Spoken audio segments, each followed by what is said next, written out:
بسم اللہ الرحمن الرحیم۔ ہر رات عبادت میں گزارنے کا آسان نسخہ۔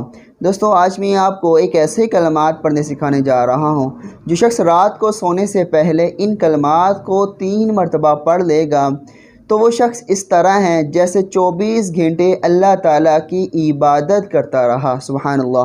تو دوستو آپ نے کوشش کرنی ہر روز سونے سے پہلے ان کلمات کو 3 مرتبہ ضرور پڑھنا ہے۔ آئیے ان کلمات کو میرے ساتھ ساتھ پڑھیے، یاد کیجئے اور پھر آپ نے اس ویڈیو کو آخر میں دوستوں تک ضرور شیئر کرنا ہے۔ کلمات کہیں: لا الہ الا اللہ الحلیم الکریم، سبحان اللہ رب السماوات السبع ورب العرش العظیم۔ ترجمہ یعنی خدائے حلیم و کریم کے سوا کوئی عبادت کے لائق نہیں۔ اللہ عز و جل پاک ہے جو ساتوں آسمانوں اور عرش عظیم کا پروردگار ہے۔ اللہ تعالی ہم سب کو اس پر عمل کی توفیق نصیب فرمائے۔